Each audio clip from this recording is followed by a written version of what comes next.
बात उन दिनों की है जब मैं कॉलेज का स्टूडेंट था। अपने कॉलेज की ओर से हम सभी कैंप के लिए एक जंगल में गए थे। हल्की ठंड थी, अतः रात में हम सब ने पूरी रात कैंप फायर के साथ डांस करने, गाने आदि का प्रोग्राम तय किया। मुझे और सभी साथियों को कैंप फायर के लिए लकड़ियां इकट्ठी करने का भार सौंपा गया। मैं निकला तो सबके साथ ही, लेकिन जंगल के प्राकृतिक सौंदर्य में भटकता हुआ अकेले बहुत दूर कहीं निकल गया। अचानक आसमान बादलों से भर गया और गरज के साथ बारिश होने लगी। बादलों के लगातार गरजने से मैं पेड़ के नीचे खड़ा रहना मुनासिब न समझ आसपास किसी घर की तलाश में एक दिशा में भागने लगा। मुझे कुछ ही दूरी पर एक लाल ईंटों से बनी शानदार बिल्डिंग नजर आई।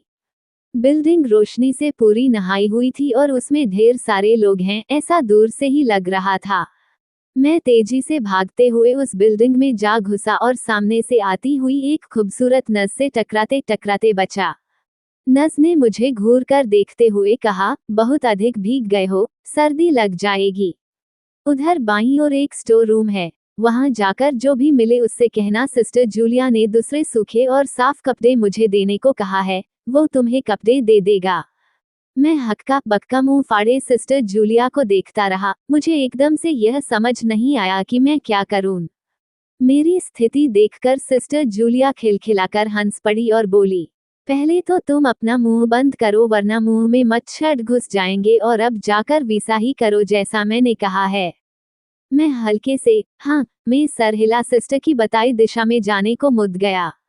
अभी कुछ एक 10 कदम ही चला होऊंगा कि मेरे कंधे पर किसी ने हाथ रखा। मैं चौंककर पीछे मुड़ा और अपने सामने आर्मी की वर्दी में एक युवक को खड़ा मुस्कुराता पाया। मेरे चेहरे पर आश्चर्य का बादल अपना घर बना चुका था, जिसे देखते ही उस युवक को हंसी आ गई। उसने धीमे किंतु दृढ़ स्वर में कहा, मैं कैप्टन विनोद हूं और यह हमारे देश की आर्मी का हॉस्पिटल है। कैप्टन विनोद की बातों ने मुझे आश्वस्त किया। मैं अब धीरे धीरे सामान्य हो गया और मैंने कैप्टन विनोद को सिस्टर जूलिया की कही बातें बताई। सुनकर कैप्टन विनोद के चेहरे पर रहस्यमयी मुस्कान फैल गई और वे बोले, तो सिस्टर जूलिया से भी मिल चुके? जी, क्या मतलब है आपका? कुछ नहीं, चलो मैं तुम्हें सूखे कपड़े देता हूँ, चेंज कर लो, नहीं तो सच में सर्दी लग जाएगी। और मैं कैप्टन विनोद के पीछे पीछे एक बड़े से कमरे में पहुंच गया। कमरे के चारों ओर हरे रंग के पर्दे लगे हुए थे।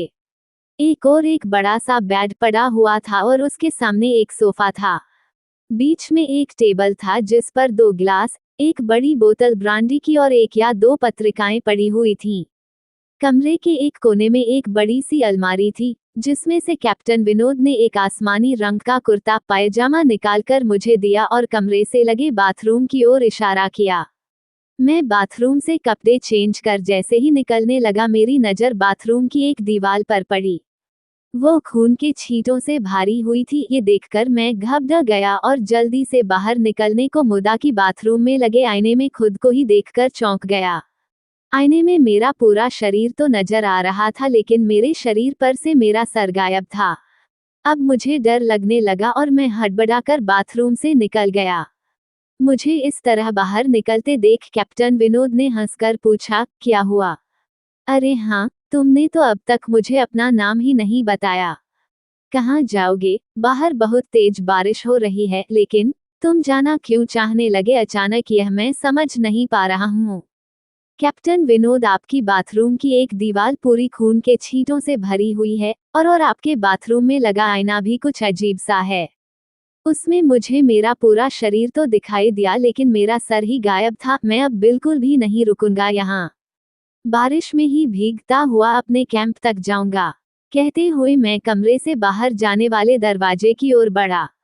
रुको, तभी कैप्टन विनोद की कड़कती आवाज गूंजी, तो तुमने सब कुछ देख ही लिया? जी, क्या मतलब है आपका? मेरी आवाज में डर भर गया था।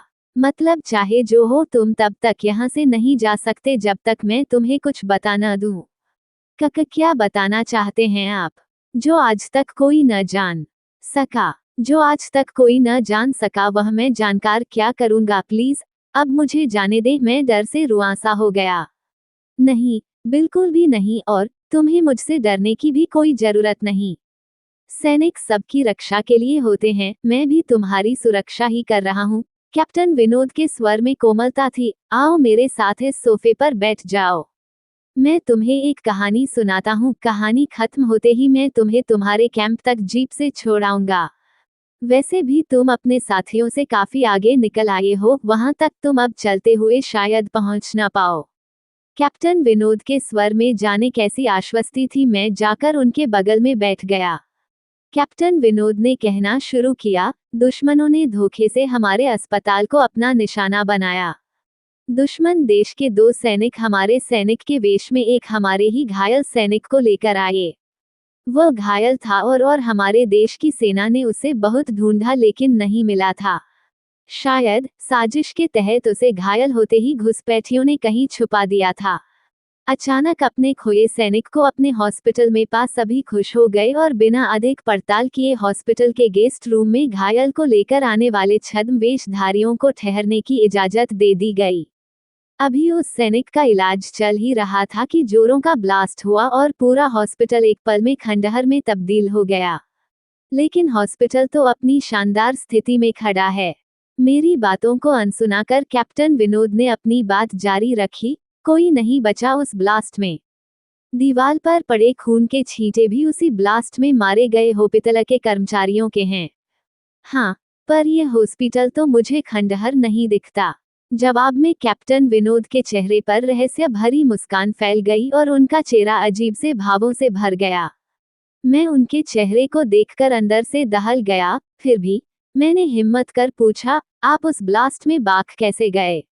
सुनते ही कैप्टन विनोद ठहाका लगाकर हंस पड़े और मुझ पर एक भरपूर नजर डालते हुए कहा, ये कहानी आज से मात्र 10 वर्ष पहले की है और मैं तो आज से 50 वर्ष पहले मर चुका हूँ।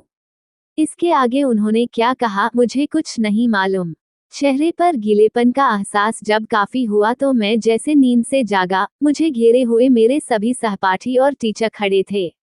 मेरे आंख खोलते ही मेरे सर ने कहा, थैंक गॉड, तुम्हें होश आ गया। तो क्या मैं बेहोश था?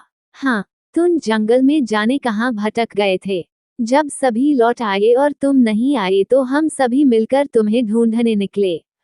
काफी दूर जाने के बाद हमने एक जीप आती दिखाई दी जिसमें एक आर्मी मैन तुम्हें पीछे की सीट पर सुलाए हुए हमारे कैंप को ढूंढते हुए आ रहे थे। उन्होंने हम सबको भी अपनी जीप पर बिठाया और कैंप तक छोड़ा।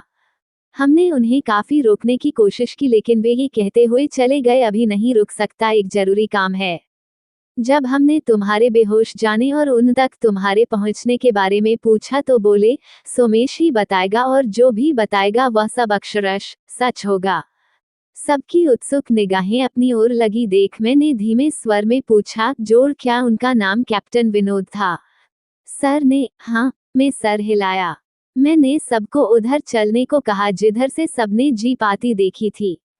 पहले तो सर तैयार नहीं हुए लेकिन मेरे बहुत कहने पर वे राजी हो गए। सुबह होते ही हम उधर की ओर गए। मैं उस जगह पर पहुंचकर गहरे आश्चर्य में डूब गया। वहां एक अधजला खंडहर था जिसके एक टूटे पत्थर पर लिखा था, आर्मी हॉस्पिटल। यदि ये कहानी आपको पसंद आई हो तो अपने दोस्तों और अन्य लोगों के साथ शेयर जरूर करिएगा।